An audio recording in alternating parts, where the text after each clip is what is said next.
Donc, pour me présenter, je suis donc présidente de Sensoridis. Je suis maman d'un enfant qui était multidis, hein, donc j'utilise le passé volontairement. Donc, il y avait de très grosses difficultés dans tous les domaines, lire, écrire, compter. Et puis, nous avions fait un parcours diagnostic classique avec le réseau de santé 10 que nous avons ici en Bourgogne, qui s'appelle Pluradis, au terme duquel il y avait eu des préconisations de rééducation, notamment orthoptique, parce que mon fils avait d'importants troubles visuospatiaux, mais aussi d'ergothérapie, d'orthophonie et de kinésithérapie. Et nous avons fait toutes ces rééducations. Et puis, au terme de 2 ans de rééducation, notamment orthophonique, hein, pas orthophonique, orthoptique, hein, il a fait beaucoup d'orthopsie classique et neurovisuelle. Marc ne progressait pas, il s'enlisait dans ses difficultés à l'école et plus que l'école, hein, parce qu'il souffrait aussi d'encoprésie, enfin, etc. Il y avait des difficultés dans ses relations sociales, les autres commençaient à le harceler. Enfin voilà, on n'avançait pas. C'est pas que les rééducations lui apportaient rien, mais en tout cas, la rééducation orthoptique ne tenait jamais. Il avait un problème de convergence des yeux, ça ne tenait pas.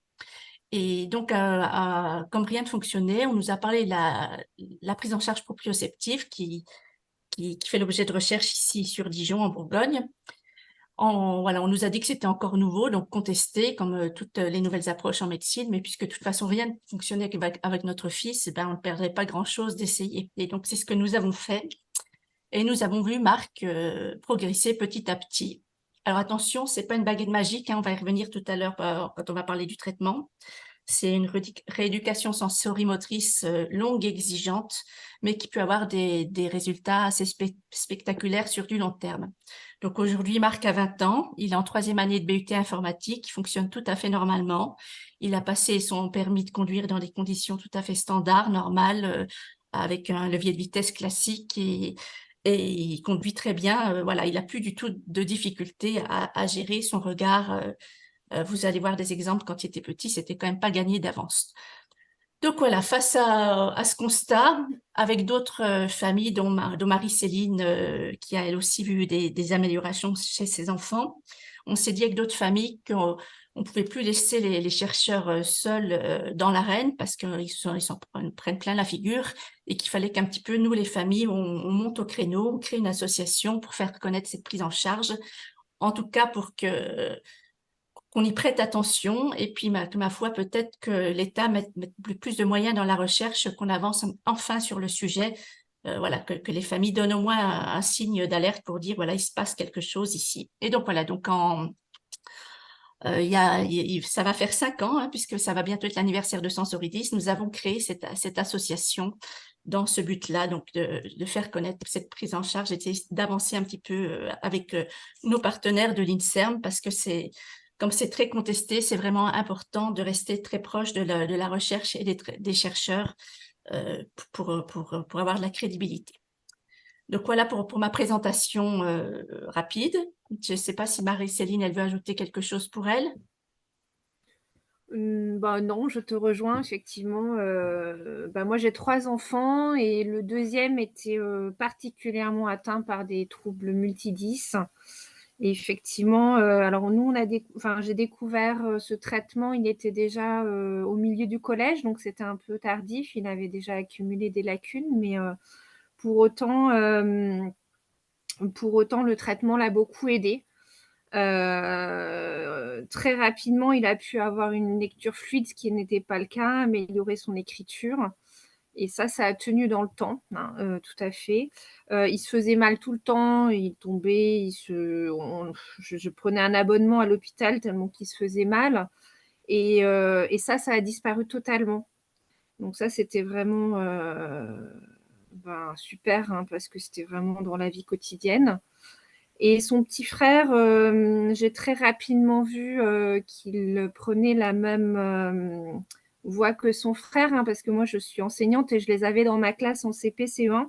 Donc j'ai vite vu qu'il avait les mêmes symptômes que son frère. Et j'ai découvert le traitement, lui, il était à la fin de son CP. Donc du coup, il a pu en bénéficier entre le CP et le CE1. Et en un mois, à la rentrée du CE1, il avait rattrapé le retard en lecture qu'il avait, puisque il avait très bien compris le fonctionnement de la lecture, mais par contre, plus le temps avançait, plus il était lent par rapport aux autres élèves de sa classe. Et une fois qu'il a eu le traitement en place, en un mois de temps, il avait tout rattrapé en lecture et en écriture. Et depuis, c'est un excellent élève. Il a plus de trouble 10 en fait. Voilà, donc oui, donc c'est pour ça que j'ai vraiment tout de suite voulu aider Corinne dans ce combat, effectivement, pour aider la recherche, parce que je voudrais tellement que les enfants 10 puissent bénéficier de ce traitement. Voilà, eh bien, merci Marie-Céline. Donc, je vais démarrer et puis on verra par la suite si vous avez des questions. Donc, je vais vous parler donc de proprioception. Alors, attendez, est-ce que j'arrive pas à faire défiler? Voilà, on va parler de proprioception. On va voir comment est-ce qu'elle fonctionne, quels sont ses rôles. On va parler de la dysfonction proprioceptive et puis du traitement proprioceptif qui est en cours d'évaluation au sein de l'INSERM, ici à Dijon. Donc voilà, comme je vous l'ai dit, Sensoridis ne soutient que cette prise en charge qui fait l'objet de recherche, hein, parce que voilà, il y a beaucoup de gens qui proposent un tas de choses et on est dans un monde complexe aujourd'hui. C'est important de s'appuyer sur la recherche et de valider les choses scientifiquement. Donc bien sûr, il faut laisser le temps aux choses de se faire, hein. Paris ne se fait pas en un jour, mais voilà, ce traitement, il fait l'objet d'études sérieuses et c'est celui-là qu'on veut aider à faire connaître. Donc, avant de commencer, je vais vous demander de faire une petite expérience. Voilà, on est en visioconférence, donc c'est pas facile, mais voilà, de fermer vos yeux et avec votre index droit, de venir toucher votre nez comme moi, et puis de rouvrir vos yeux. Donc, je suppose que vous avez tous réussi à le faire, sinon vous auriez de gros soucis, il faudrait aller voir le neurologue. Et ça vous a semblé extrêmement facile et pourtant vous venez de réaliser sans vous rendre compte un petit exploit parce que vous aviez les yeux fermés. Donc comment vous pouviez-vous savoir où était situé votre index dans l'espace? Comment saviez-vous comment était positionnée votre tête? Comment saviez-vous où était votre nez? Tout cela, si votre cerveau le savait, c'est grâce à un sens très particulier qui s'appelle la proprioception, qui est le sens qui nous permet de percevoir les parties de notre corps sans avoir recours à la vision. Donc, nous connaissons tous nos cinq sens, hein. Ah, il faut que je ferme ça, parce que du coup, je vois plus rien. Nos cinq sens externes, hein, qui sont l'ouïe, la vue, l'odorat, le goût, le toucher. Donc, ce sont des sens externes qui nous renseignent plutôt sur l'environnement qui nous entoure. Mais nous avons tous d'autres sens qui sont des sens internes qui nous renseignent sur l'état de notre corps. Et nous en avons particulièrement deux dont nous allons parler ce soir. Donc, le système vestibulaire, le sens de l'équilibre, et puis surtout la proprioception, qui est vraiment l'objet de cette visioconférence. Mais il y a un petit couple très particulier entre les deux, c'est pour ça qu'on va forcément parler aussi du système vestibulaire. Donc, la proprioception, comment est-ce qu'elle fonctionne? Eh bien, elle fonctionne avec des millions de capteurs proprioceptifs qui sont situés principalement dans tous nos muscles. Et vous pouvez vous les imaginer en fait comme des petits ressorts. Et en fait, le cerveau est sensible à l'étirement de ces ressorts. Et donc, ces petits ressorts vont informer le cerveau à tout moment du tonus musculaire, du tonus de vos muscles. Par exemple, ici, si vous avez le bras plié, hein, mon cerveau sait que que mon triceps ici est attendez, c'est à l'envers. C'est quand je fais moi-même, voilà, je vais pas voir ici. Voilà, ici, que mon triceps ici, il est étiré et que le muscle en face, le muscle dit antagoniste, le biceps, lui, il est contracté. Et en fait, le cerveau va recevoir cette information à tout moment pour chacun des muscles de votre corps. Et ce qui va lui permettre de connaître la position des différentes parties de votre corps, les unes par rapport aux autres. La proprioception, elle nous aide à réguler notre posture, mais pour cela, elle ne travaille jamais seule. En fait, elle travaille toujours en collaboration avec nos autres sens. Donc, la proprioception, comme nous l'avons vu, elle permet à notre cerveau de connaître la position de nos différents membres les uns par rapport aux autres. Et puis, la vision va nous permettre de situer notre corps dans notre environnement. Le système vestibulaire ou oreille interne va permettre de connaître l'inclinaison de notre tête et contribuer à l'équilibre de notre corps. Alors, je vais ouvrir une petite parenthèse sur ce système vestibulaire sur lequel on va revenir à plusieurs occasions. Donc, vous connaissez tous le niveau à bulles du bricoleur. Eh bien, imaginez votre système vestibulaire, voilà, il faut que je sois bien en face de la caméra, un petit peu comme le niveau à bulles du bricoleur, mais en 3 dimensions. Et au lieu que ce soit une bulle qui glisse dans de l'eau, c'est comme un petit peu comme des petits cailloux qui glissent sur des cils, en fait. Et à tout moment, votre cerveau va être informé de l'inclinaison de votre tête grâce à ce système vestibulaire. Et vous allez voir que ça va avoir une importance en lien avec la proprioception tout à l'heure. Et puis, pour réguler notre posture, notre cerveau a aussi besoin des informations sensorielles qui viennent de la voûte plantaire, où nous avons une très, très grande quantité aussi de capteurs qui sont sensibles à la pression qu'exerce le corps sur le pied. Et par exemple, si j'ai une pression importante sur l'avant du pied, c'est peut-être en fait que je suis penchée vers l'avant sur un terrain en pente ou que je suis en train de tomber. Et donc, le cerveau va devoir envoyer des ordres moteurs pour me rééquilibrer. Et donc, cette voûte plantaire est très, très importante pour la régulation de notre posture. Le professeur Berthos, qui est professeur au Collège de France, la considère comme une véritable rétine tactile qui travaille en collaboration avec nos yeux pour nous aider justement à nous ériger, à nous tenir debout en luttant contre la gravité. Mais ce qu'il faut bien comprendre, c'est que pour que tout ça fonctionne bien, il faut que les informations qui viennent de nos différents sens soient concordantes les unes avec les autres. Le cerveau, sa principale mission, c'est d'assurer la survie, c'est pas d'apprendre des maths ou du français. Et pour assurer la survie, il a besoin de comprendre ce qui se passe et le monde qui l'entoure. Et il déteste quand les informations qui viennent de ses sens ne sont pas concordantes. On connaît tous ce genre de situation. Par exemple, le mal de mer est un cas classique de conflit sensoriel. Donc, imaginez-vous dans une cabine de bateau sans hublot. Votre système vestibulaire perçoit les mouvements de la houle, il sent que tout bouge et pourtant vos yeux lui disent que rien ne bouge et votre proprioception lui dit que votre corps n'est pas en mouvement. Le cerveau comprend pas ce qui se passe, les informations sont pas concordantes et vous envoie des symptômes très désagréables. Donc voilà, ce qu'il faut vraiment retenir et savoir avoir son importance quand on va parler d'isproprioception, c'est l'importance que ça a pour le cerveau, que nos informations sensorielles disent la même chose en fait. La proprioception, elle a une autre particularité, c'est celle de s'appuyer sur la plasticité cérébrale et plus particulièrement sensorimotrice. Ça peut paraître un gros mot, mais je vais vous expliquer, c'est très simple. C'est-à-dire la capacité qu'a le cerveau à créer de nouvelles connexions neuronales et à se réorganiser sous l'effet d'un entraînement qui met à la fois en jeu nos mouvements et nos sens. Par exemple, l'écriture est typiquement un entraînement sensorimoteur. Quand vous écrivez, vous avez les mouvements de votre main, de votre bras, et vous avez aussi des retours d'informations sensorielles de votre vue, de votre toucher et de votre proprioception. Et donc, voilà, vous allez finir par automatiser l'écriture grâce à ces retours sensoriels.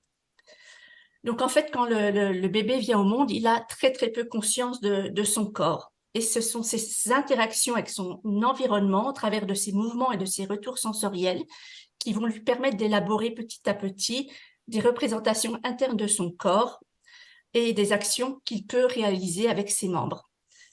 Et l'ensemble de ces cartes est appelé schéma corporel. Alors ici, dans cette zone du cerveau, c'est les cartes, la représentation qu'il se fait des différentes parties de notre corps.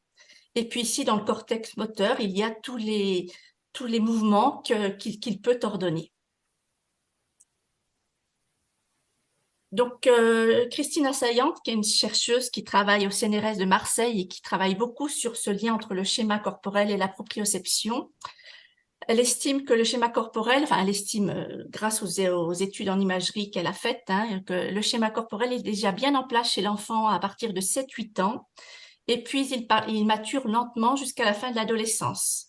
Et puis, elle a montré qu'il atteint le maximum de son acuité chez le jeune adulte, pour ensuite, avec l'âge, comme tous les sens, et bien, chez la personne âgée, ce schéma corporel va petit à petit s'effacer, devenir moins précis. Et c'est pour cela qu'une personne âgée va avoir besoin d'une canne à un moment donné, parce que voilà, la proprioception perd en finesse. Les connexions neuronales ne sont plus aussi efficaces que chez le jeune adulte. Donc, ce qui est intéressant et ce qu'il faut retenir et qui va être très utile pour nous, c'est de bien comprendre que ce schéma corporel, il peut être mis à jour de manière permanente tout au long de notre vie grâce justement à des entraînements sensorimoteurs qui mettent à la fois en jeu nos sens et nos mouvements. Ce schéma la proprioception, on peut donc la comparer un petit peu à un GPS en 3 dimensions. Vous connaissez tous le GPS de Google que vous avez dans votre voiture, qui vous indique à tout moment où vous êtes sur la carte. Eh bien, la proprioception, c'est la même chose.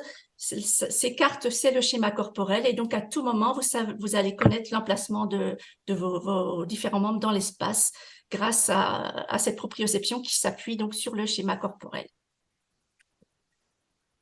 Qu'on va retenir de cette diapo, c'est que la proprioception s'appuie sur la plasticité cérébrale et que le schéma corporel peut être modifié sous l'effet d'un entraînement sensorimoteur tout le long de la vie. Ça n'est pas figé. Enfin, dernière particularité de la proprioception, attendez, je ne vous vois plus, qui va être utile quand on va parler du traitement, c'est de savoir qu'elle fonctionne grâce à des chaînes proprioceptives. Et ça a été mis en évidence par un grand chercheur, le professeur Jean-Pierre Roll de Marseille, qui nous a quittés récemment et que j'ai eu la chance d'entendre à Dijon. Et d'ailleurs, ma passion pour le sujet est née le jour où je l'écoutais. Et ce grand monsieur a passé toute sa vie à se passionner pour la proprioception, qui échappait jusque-là à la compréhension des chercheurs. C'est un sens très diffus, très difficile à manipuler. Et puis un jour, il a mis au point ce petit appareil qui, en faisant vibrer les muscles à une certaine fréquence, donne l'illusion au cerveau que les muscles sont étirés. Donc en fait, le sujet ne bouge pas et en faisant vibrer son muscle, on donne l'illusion au cerveau que le membre est en mouvement. Et à partir de ce moment-là, les chercheurs ont enfin pu tester la proprioception et essayer d'en connaître le fonctionnement et les règles. Et donc, le professeur Roll a mis en évidence l'existence de chaînes proprioceptives. Donc là, je vous en donne une qui est tirée du cerveau et psycho. Donc, il a montré qu'en faisant vibrer les muscles inférieurs des yeux, la partie antérieure du cou ou des chevilles ou l'arrière de la plante des pieds, chez un sujet qui est maintenu debout, immobile, il donnait l'illusion d'un déplacement du corps vers l'arrière. Le sujet a l'impression de tomber. Et le même sujet, s'il le place dans le noir en lui faisant observer une cible visuelle, en faisant vibrer ces mêmes muscles, il donne l'illusion que la cible visuelle se déplace vers le haut. Donc voilà, retenez bien ça. On fait vibrer le muscle de la cheville, on donne l'illusion d'un mouvement de la cheville et on modifie la perception visuelle de sujet. Ça va être très important quand on va parler des difficultés visuelles de nos enfants.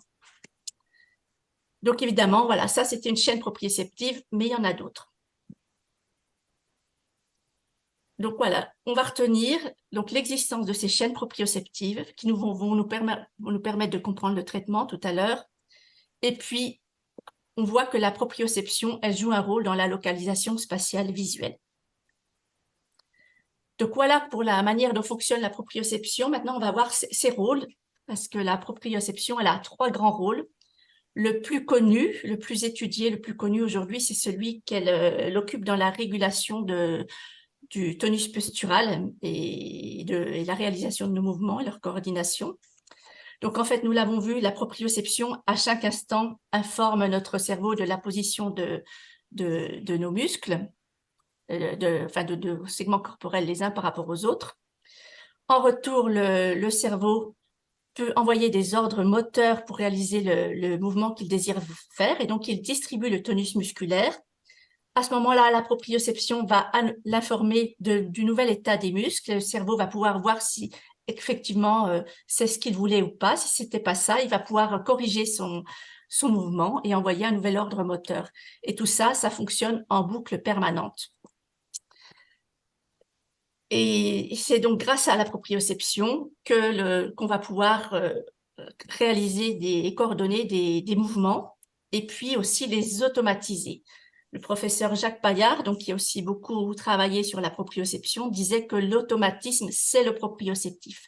Il n'y a pas d'automatisation des gestes possible si le cerveau n'est pas correctement informé de la situation de nos muscles et de la position de nos membres. Donc voilà, ça c'est le premier grand rôle de la proprioception. Le deuxième grand rôle, on l'a déjà un petit peu vu avec les expériences de rôle, c'est la localisation spatiale. Donc la proprioception, elle me permet de savoir comment est positionné mon corps. Par exemple, là, si je suis bien droite face à vous ou si je suis légèrement penchée sur le côté. Et puis, elle va aussi me permettre de connaître la position de ma tête, si je suis pareil bien droite, si j'ai la tête penchée vers l'avant, sur le côté. Et ça, c'est très important parce que ma tête, elle porte plusieurs organes d'essence, les yeux, le nez, les oreilles. Et donc, il est important pour le cerveau de savoir où sont situés nos organes d'essence s'il veut ensuite pouvoir les diriger en direction de leur cible, de leur stimuli. Et ça, c'est très important parce que c'est ça qui va permettre au cerveau de situer les stimuli sensoriels dans l'espace. Et c'est extrêmement important parce que c'est ça qui lui permet d'assurer notre survie. Il faut bien comprendre que la proprioception, c'est un sens en fait très archaïque dont le but premier était vraiment d'assurer la survie, surtout quand on était des chasseurs-cueilleurs. Hein, si on entendait un bruit dans un buisson, il était très important de pouvoir le situer très rapidement et très précisément dans l'espace pour pouvoir ensuite réagir de façon adaptée si c'est un danger à fuir ou se battre et savoir dans quelle direction fuir ou pour trouver de la nourriture hein, pour aller la cueillir. Voilà, la proprioception, c'est la localisation spatiale et c'est important pour assurer notre survie. Et donc, elle est le lien spatial entre toutes nos informations sensorielles. Pour aller plus loin sur le rôle de la proprioception dans la localisation spatiale, elle a aussi un rôle majeur dans la localisation spatiale visuelle. Donc, on l'a vu aussi avec l'expérience de rôle. Hein. Donc, nos globes oculaires, en fait, ils sont coordonnés et dirigés par 6 muscles oculomoteurs qui coordonnent des mouvements d'une très grande précision au quotidien, qui sont extrêmement sollicités et encore plus durant la lecture qui demande un geste des yeux d'une très, très grande précision. Et en fait, le cerveau connaît l'emplacement du globe oculaire dans son orbite grâce à la proprioception de ses muscles oculaires. Hein. Il sait si l'œil regarde sur le côté, regarde droit devant. Et ça, c'est important parce que le cerveau pourra diriger correctement l'œil en direction de son stimuli que s'il sait exactement où il est positionné dans son orbite. Le professeur Roll disait « Comment pourrions-nous localiser une cible visuelle dans l'espace sans que le système nerveux soit précisément informé du lieu où se trouve le corps et notamment l'œil ?» Enfin, le dernier rôle de la proprioception, c'est celui qu'elle joue dans l'intégration multisensorielle. Alors, ça peut paraître un gros mot comme ça, mais c'est assez simple à comprendre. Vous êtes bombardé en permanence d'informations qui parviennent de tous vos sens. Si toutes ces informations parvenaient jusqu'à votre conscience, vous seriez complètement submergé d'informations. Votre vie serait impossible. Par exemple, là, si je vous dis que vous sentez le poids de vos vêtements sur votre corps, vous allez les sentir maintenant que je vous les fais remarquer. Mais juste avant, vous n'en aviez absolument pas conscience. Donc, le cerveau, il reçoit une foule d'informations sensorielles et il va les trier. On dit qu'il les intègre pour ne faire parvenir à notre conscience que celles qui sont utiles à ses objectifs, aux actions qu'il envisage. Et donc, pour pouvoir sélectionner les informations dont il a besoin, il est très important qu'il puisse les localiser correctement dans l'espace. Et ça, on l'a vu, la localisation spatiale, c'est la proprioception qui va lui donner. Donc, la proprioception permet au cerveau d'intégrer correctement les informations sensorielles qui lui parviennent. Mais attention, on l'a vu tout à l'heure, il est important que les informations sensorielles qui lui parviennent soient concordantes. Donc, la proprioception, c'est notre sixième sens, mais certains la considèrent comme un sens premier. Comme on l'a vu, c'est le chef d'orchestre. Hein.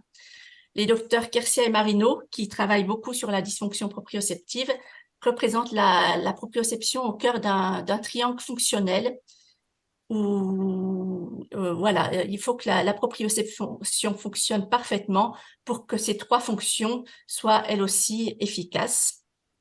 Et puis le professeur Roll disait, voilà, lui disait que c'était plus qu'un, attendez, parce que j'ai les images qui me gênent, plus qu'un sixième sens, la sensibilité proprioceptive pourrait être un sens premier indispensable à l'émergence de la conscience de soi en tant qu'être capable d'action. Nous, ce qu'on va retenir, c'est qu'en fait, bon, la proprioception, elle est partout dans notre corps. C'est elle qui nous permet d'automatiser nos mouvements et d'agir sans contrôler nos corps du regard. Sans elle, la vie telle que nous la connaissons serait impossible. Sans proprioception, vous ne pourriez même pas marcher sans contrôler votre pied du regard, vos pieds du regard. Vous seriez toujours obligé de contrôler vos pieds et vous ne pourriez pas faire autre chose pendant ce temps-là. Une activité comme la conduite d'une voiture serait absolument impossible puisque vous regardez votre route et pendant ce temps-là, vous tenez votre volant, vous avez la main sur le levier de vitesse, vous avez vos pieds sur les pédales d'accélération ou d'embrayage. Et donc, si cette activité est rendue possible, c'est grâce à la proprioception qui vous informe du lieu où se trouvent vos différents membres. Donc, c'est vraiment un sens essentiel à notre vie de tous les jours. Et puis, nous l'avons vu, elle est au centre des phénomènes neurologiques qui permettent de situer la source des stimuli sensoriels dans l'espace, de les traiter efficacement et d'agir en conséquence. Et ça va être important dans le cadre des troubles des apprentissages qu'on va aborder tout à l'heure. Donc maintenant, nous en avons fini avec la proprioception. On va parler maintenant de la dysfonction proprioceptive. Qu'est-ce qui se passe quand elle dysfonctionne? Parce que malheureusement, comme tous les systèmes physiologiques, la proprioception peut dysfonctionner. Et comme vous l'avez vu, elle est partout dans notre corps. Donc quand elle dysfonctionne, il va pouvoir y avoir des effets vraiment très importants. Alors évidemment, la première fonction qui va être impactée par une dysproprioception, c'est le tonus postural qui va devenir asymétrique. Le sujet se tient de travers alors que sa proprioception et son cerveau lui font croire qu'il est droit. Et ceci va être à l'origine de tensions musculaires douloureuses et d'une attitude scoliotique. La localisation spatiale va devenir anormale. Les informations sensorielles ne sont plus concordantes. Il y a des conflits sensoriels. Alors, pour vous expliquer ça, j'ai pris ce petit exemple. Je simplifie à l'extrême pour vous permettre de comprendre. C'est un peu plus compliqué, hein, mais déjà là, ça va vous donner une idée. Donc voilà, je vous ai parlé du système vestibulaire tout à l'heure, hein, notre niveau en 3 dimensions, qui est ici dans notre oreille, et qui, lui, va par exemple dire à notre cerveau que la tête est penchée. Et si la proprioception est mal codée, on a plein de muscles dans la nuque, et normalement des muscles qui s'appellent les muscles verniers, qui sont des véritables espions proprioceptifs. Et si eux disent que la tête est droite, le cerveau ne peut pas savoir quelle est la position de notre tête dans l'espace. Et ça va être en permanence si la proprioception est mal codée. Il va y avoir des conflits sensoriels permanents entre la proprioception des muscles de la nuque et le système vestibulaire. Et ça va pas être les seuls conflits sensoriels qui vont être là. Donc le cerveau, il ne connaît plus très bien la position de notre corps dans l'espace. Et comme il ne connaît pas la position de notre corps dans l'espace, eh bien, il ne peut pas non plus situer correctement les stimuli sensoriels dans l'environnement. Rappelez-vous l'expérience de Roll. On donne l'illusion d'un mouvement et on modifie la perception visuelle du sujet. Donc voilà, la dysproprioception va avoir un impact sur la localisation spatiale. Cette localisation spatiale anormale, elle va être à l'origine de différents symptômes comme la maladresse, sensation vertigineuse, des difficultés pour attraper un objet du premier coup, sensation d'inconfort dans la foule, mal des transports, etc.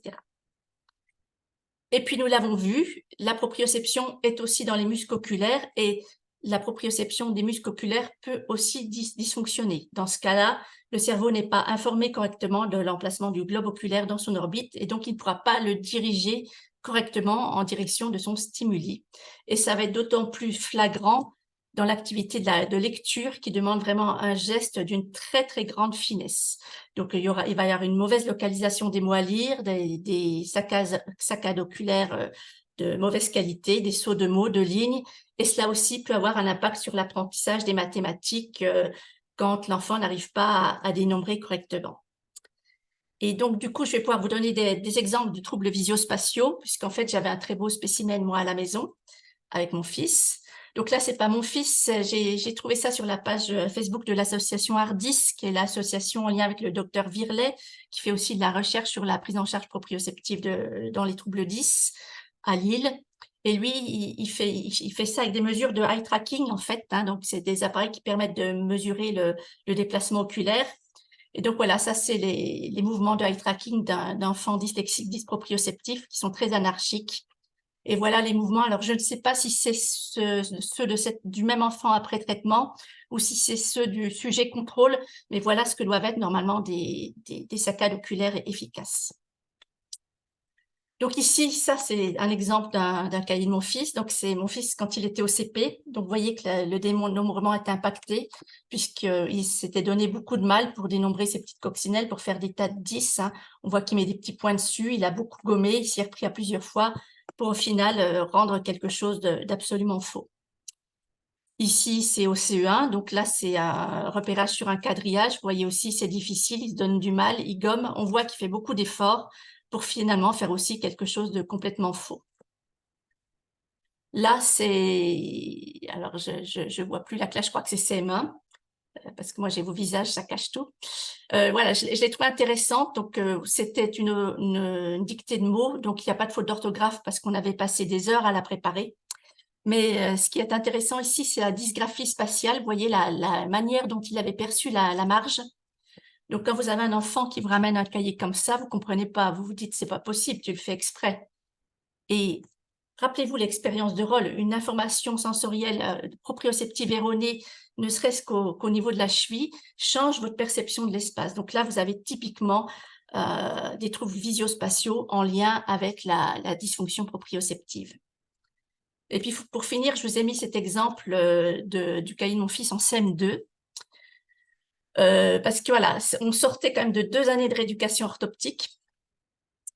C'était juste avant qu'on mette en place le traitement proprioceptif. Donc, vous voyez que malgré ces 2 années d'orthopsie, ben, la gestion de tracer un tableau, tracer des traits droits, gérer l'espace, c'était compliqué. Vous voyez la dysgraphie, la difficulté à écrire les mots dedans, à l'écriture qui est grosse, qui ne tient pas sur les lignes. Donc voilà, après 2 années de rééducation orthoptique, ergothérapie, etc., on en était encore là, avant de mettre en place le traitement proprioceptif.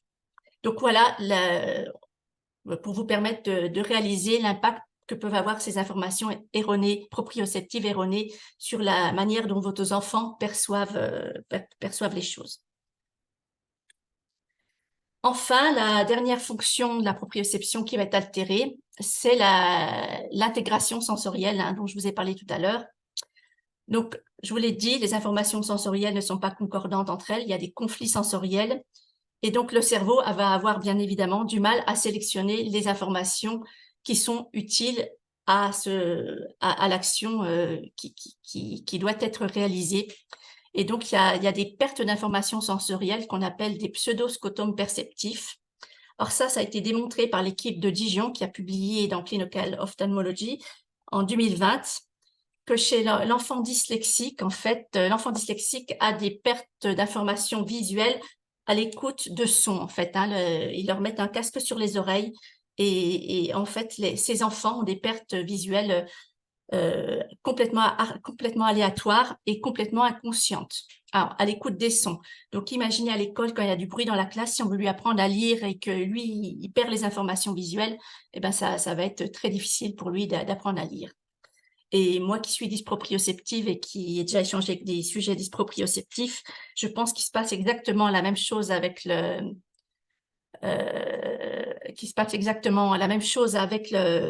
l'audition, parce que voilà, tout sujet qui a ces difficultés-là vous dira que parfois on a l'impression de ne pas comprendre ce qu'on nous dit, hein, qui nous arrive comme une espèce d'une bouillie de mots et il faut quelques microsecondes pour que le cerveau nous permette de comprendre ce qui a été dit. Alors parfois on fait répéter les gens et en fait on leur répond avant même qu'ils aient répété parce que tout d'un coup la lumière s'est faite au niveau de notre cerveau.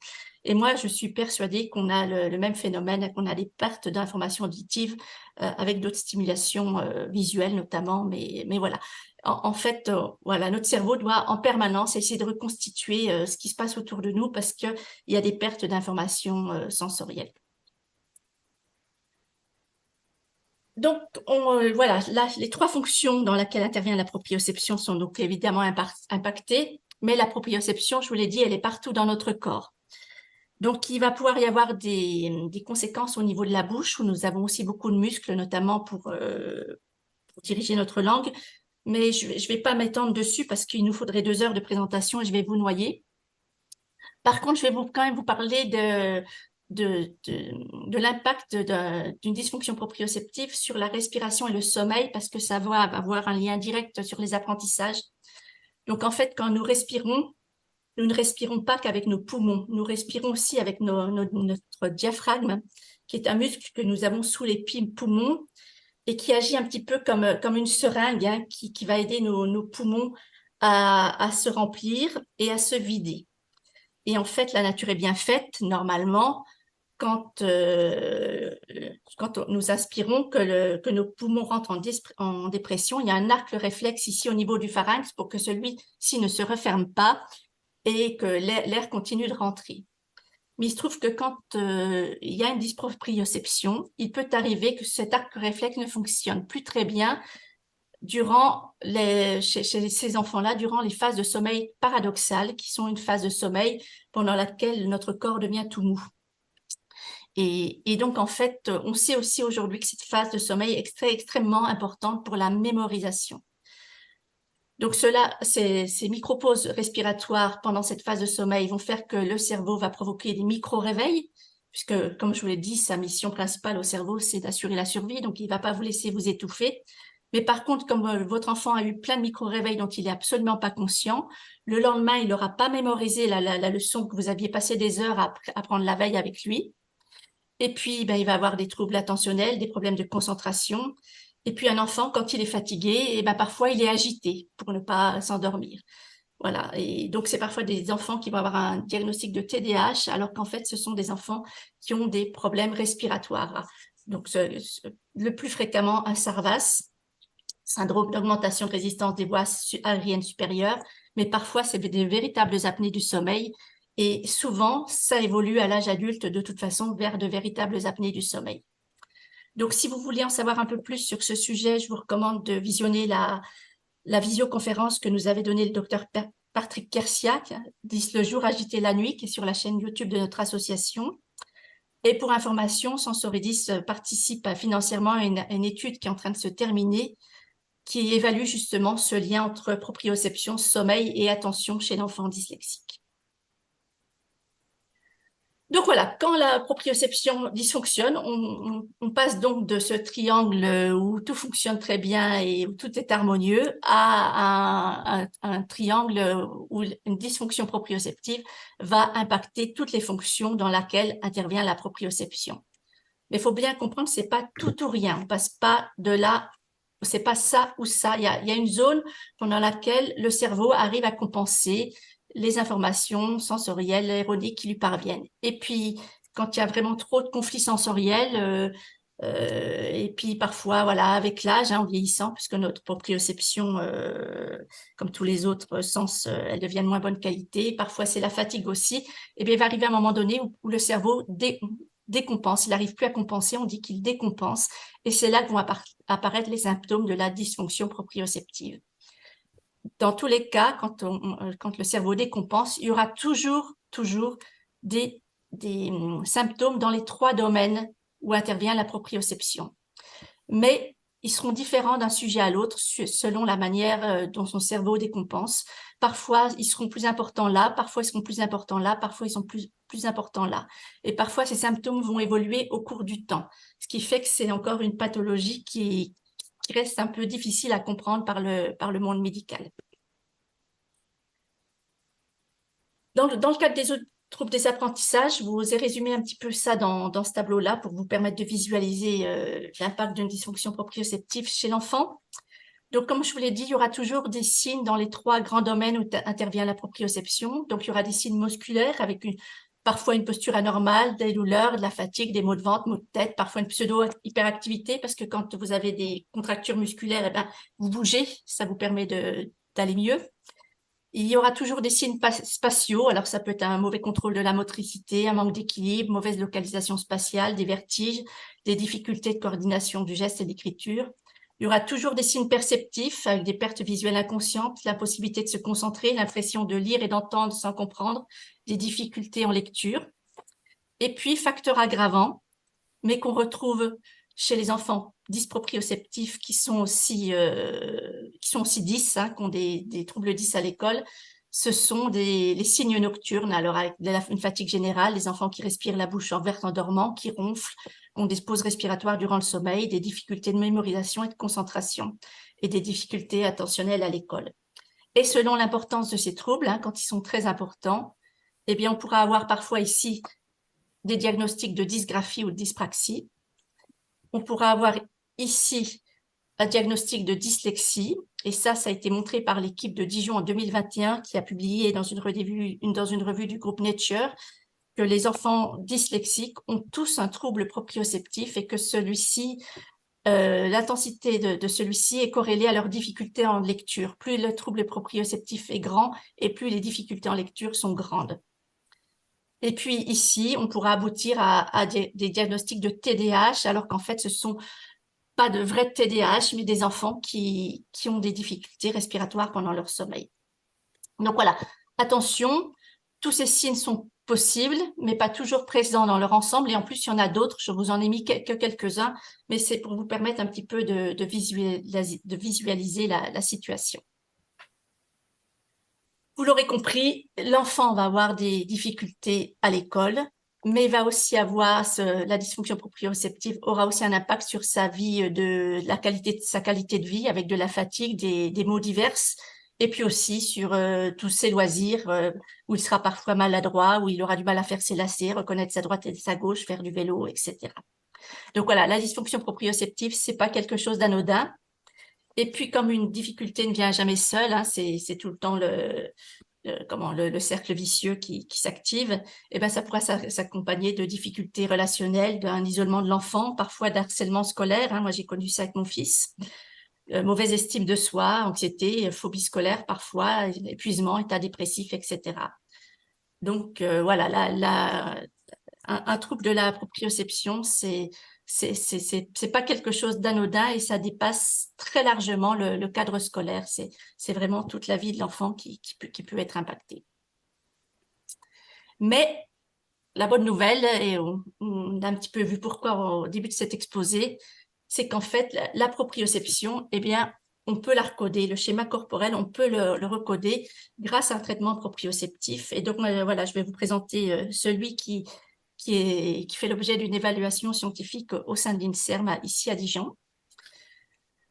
Donc, je vous l'ai dit, la proprioception, elle a cette particularité de s'appuyer sur la plasticité du cerveau, hein, qui peut se recabler sous l'effet d'un entraînement qui met à la fois en jeu nos sens et nos mouvements. Et donc, pour recoder cette proprioception, eh bien, on va modifier les informations les informations sensorielles qui parviennent au cerveau. On va utiliser des leurres proprioceptifs. On va tromper le cerveau pour l'obliger à changer de référentiel ou des postures adaptées ou des exercices respiratoires. On va revenir un petit peu sur tout ça plus en détail. Mais attention, ce traitement, c'est pas une baguette magique, c'est pas un traitement miracle comme certains de ces détracteurs le nomment ou essayent de le faire passer. Hein. C'est vraiment une rééducation sensorimotrice qui est longue et exigeante. Hein. L'idée, c'est vraiment de reclabler le cerveau, hein, de créer de nouvelles connexions neuronales et de les renforcer pour qu'elles deviennent finalement des autoroutes. Hein. Et donc, on peut reprogrammer cette proprioception que si le cerveau reçoit de manière régulière et durant une longue période les nouvelles et bonnes informations proprioceptives. Donc, les enfants vous allez voir, il y a besoin de semelles, de lunettes, mais les enfants qui vont pas mettre leur semelle pendant les vacances ou le soir, ou qui vont pas mettre leurs lunettes à l'école parce qu'ils veulent pas se faire moquer par les autres, eh ben, ça va pas fonctionner. Les parents disent ça fonctionne pas. Évidemment, ça ne peut pas fonctionner. Hein. C'est pour ça que moi, je dis toujours aux familles qu'avant de se lancer dans ce traitement, faut le comprendre. Parce que quand on a compris comment ça fonctionne, eh bien, on peut mieux l'observer et en tout cas, mieux accompagner son enfant pour l'observer.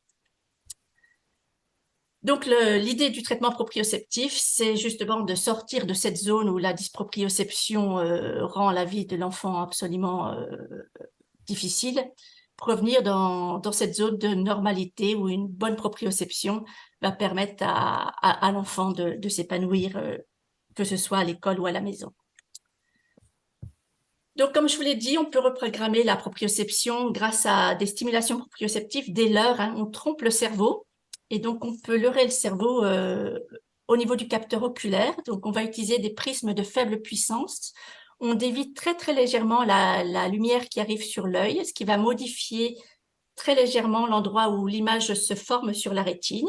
Et donc, ça va provoquer un très petit mouvement de l'œil. Donc, qui dit mouvement de l'œil dit remise en tension des muscles oculaires. Et on l'a vu avec l'expérience de Roll, quand on agit à un endroit de la chaîne proprioceptive, on agit sur toute la chaîne proprioceptive. Et donc là, on agit encore plus sur les parties supérieures des chaînes proprioceptives. Et donc, grâce à ces prismes, on va modifier le tonus postural, donc la proprioception générale. C'est facile à comprendre, en fait, quand vous voulez regarder sur le côté, vous tournez pas les yeux, vous commencez à tourner les yeux et les yeux entraînent la tête puis le corps. Et donc ça, c'est le docteur Baron, un ophtalmologue, qui l'a démontré en 1955 déjà qu'une déviation très minime du regard modifie le tonus des muscles du dos. On va aussi pouvoir agir sur le capteur plantaire, cette rétine tactile dont je vous ai parlé tout à l'heure, qui est aussi très importante pour le cerveau, avec des semelles qu'on appelle proprioceptives ou posturales. Donc, avec des petites surélévations d'une épaisseur inférieure à 3 mm qui vont modifier la perception qu'a le cerveau du sol. Et donc, du coup, elles vont aider à rééquilibrer le travail des muscles engagés dans la régulation de la posture.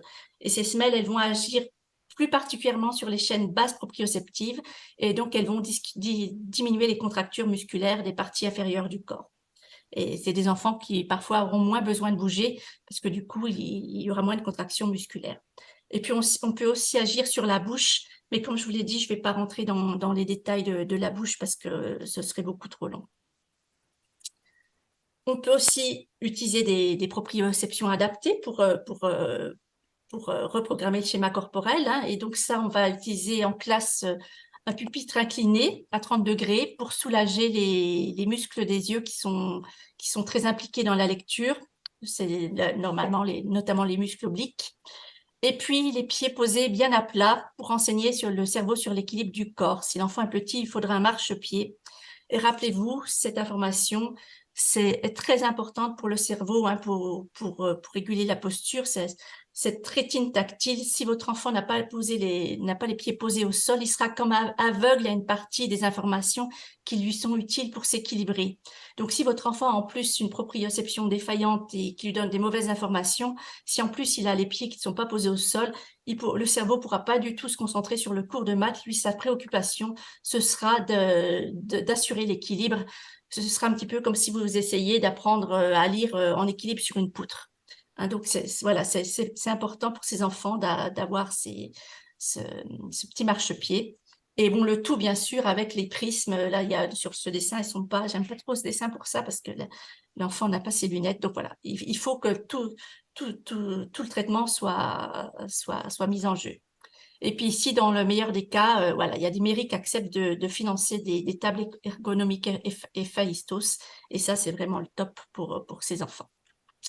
Donc voilà, ces postures adaptées vont permettre de modifier en profondeur les informations proprioceptives erronées. Et puis enfin, je vous ai parlé des difficultés respiratoires pendant le sommeil de ces enfants. Et donc, ce qui va être très important, ce sont les exercices respiratoires. Tous les jours, il faut faire une rééducation de la respiration en faisant respirer les enfants par le ventre, leur apprendre à respirer par le ventre pour améliorer le fonctionnement du muscle de la respiration, le diaphragme. C'est 5 minutes tous les soirs avant de se coucher. En plus, ça les calme. Donc voilà, c'est pas compliqué à mettre en œuvre. Quand c'est rentré dans les habitudes, les enfants le font assez facilement. Et puis, il y a aussi une position pour s'endormir, pour éviter que la langue ne tombe au fond de la gorge et ne bouche elle aussi les voies aériennes et ne provoque aussi des pauses respiratoires. Donc, ces exercices de respiration vont restaurer un fonctionnement physiologique du diaphragme et vont bien sûr améliorer le sommeil.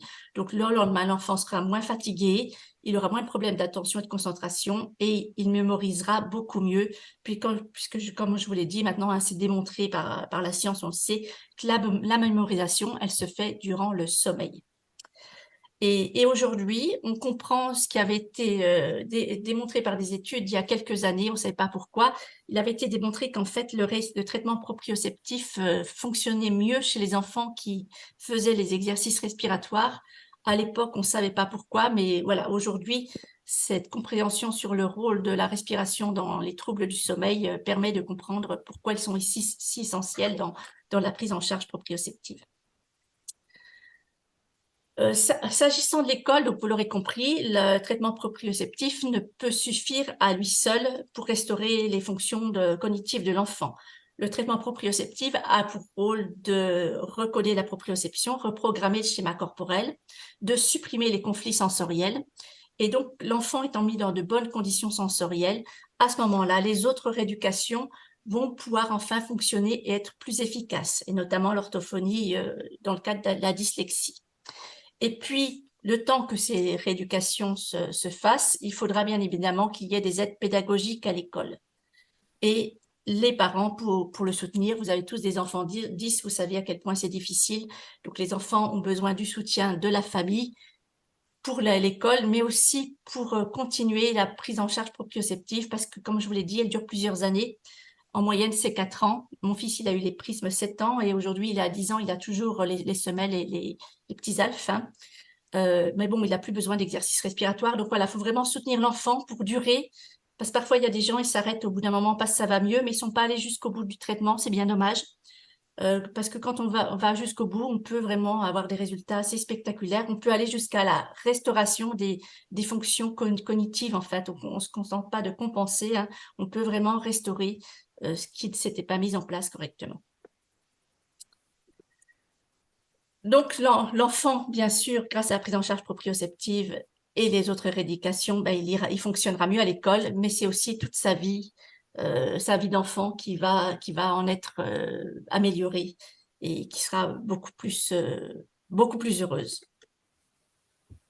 Avant de terminer, voilà, moi, je voudrais vous dire que j'ai un rêve, j'en ai même deux à court terme, c'est qu'enfin, voilà, on les écoute, la recherche, les autorités de santé écoutent les familles, on s'est levé, on a créé cette association pour dire, essayer d'attirer l'attention sur tout ça, pour dire, voilà, il se passe quelque chose là, c'est dans cette direction qu'il faut chercher, il faut mettre des moyens. On peut aider les enfants et les adultes en devenir parce que moi, je suis présidente d'association et on fait aussi des visioconférences avec les adultes.